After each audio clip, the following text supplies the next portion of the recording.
तो Babar Azam sir top scorer हैं इस लीग के and he is proved over and over again कि उनका क्या क्लास है। एक चीज़ जो हमने, क्योंकि बॉलर्स पे जैसे हमने कहा कि इतना काम नहीं हो रहा, लेकिन बाबर ने ज़रूर अपनी बैटिंग पे जिस तरह के स्ट्रोक्स उन्होंने अनऑर्थोडॉक्स स्ट्रोक्स इस लीग में खेले हैं, सो विच शोज़ के he is working on his batting. और शुड वी एक्सपेक्ट कि आज भी वैसा ही परफॉर्म करेंगे? इसमें आप ये देखें कि होता ये है कि जब आप इंटरनेशनल लेवल के ऊपर क्रिकेट खेलते हैं तो प्रेशर आपके ऊपर आता है। आप देखिए स्ट्राइक रेट के ऊपर बड़ी बात होती रहती है हमेशा बाबर आजम के ऊपर कि जो वो 123 या 124 या 125 पे, अब 140 अगर आप ग्रेजुअली देखेंगे ना तो पिछले 2-3 सालों में उसका ये वाला जो एरिया है वो इम्प्रूव हुआ है। सो स्ट्राइक रेट की इम्प्रूवमेंट की वजह से प्रॉब्ली मैं फील करता हूँ कि अब उनका रोल जो है पाकिस्तान की टीम में भी बहुत अच्छा रहेगा। रिजवान ऑलरेडी जो है बड़ा अच्छा कर रहे हैं।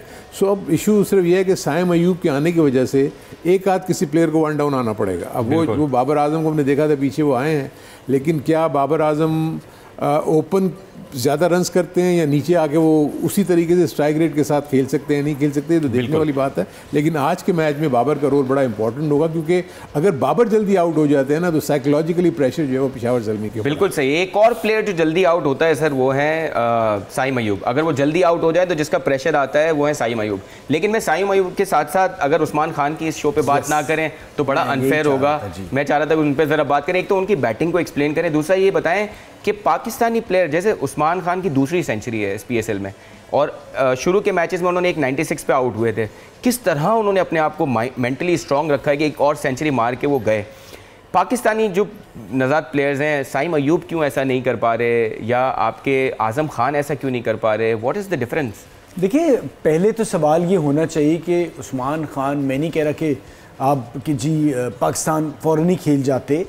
मसला सारा ये है कि हम सारे तस्वीर खिंचवाने आ जाते हैं, मैंने ये प्लेयर तलाश किया, मैंने ये प्लेयर तलाश किया। जिन्होंने ये प्लेयर ज़ाया किया उसका भी तस्वीर आनी चाहिए ना, कि क्यों नहीं ये कराची से खेला, क्यों नहीं ये सिंध से खेला, और इसे जाके UAE से आके अब ये यहाँ पर एज ए फॉरेन प्लेयर खेल रहा है।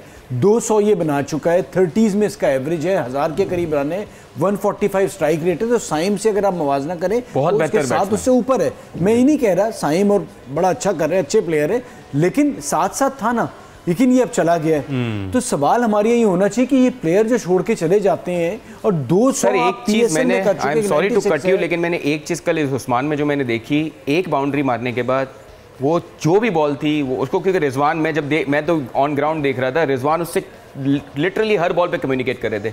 जैसे ही चौका मारा सिंगल, जैसे ही 6 मारा सिंगल। रिजवान भी सिमिलर, अगर आप देखो उसकी इनिंग्स को रिजवान ने भी बड़ा बिल्ड किया है। Similarly I think Saim Ayub has a great chance कि वो बाबर के साथ खेल रहे हैं। So he has to learn. I mean, as a player, you also have to listen to the other players. Saim no doubt बहुत अच्छे खिलाड़ी हैं, बेहतर से बेहतर, लेकिन सिर्फ मैच्योर होने के लिए आपको उन वेटरन से सीखना पड़ेगा। टाइम लगता है, और अब विद टाइम वो बेहतर होंगे। जिस तरह से वो जिस स्ट्राइक रेट के साथ खेलते हैं, बाबर पूरी बारी करते हैं, साइम खुल के खेलते हैं, बिल्कुल ये तरीक़ेकार उनका सेट है। लेकिन उस्मान खान एक चला गया है, कोशिश करे PCB कि इस तरह की गलतियां कम से कम हो, ना करें। अब लड़कों को एक दरवाज़ा खुल गया है। बिल्कुल। ऑलराइट, सो हम सब्सक्राइब करें और बेल दबाएं ताकि कोई खबर रह न जाए।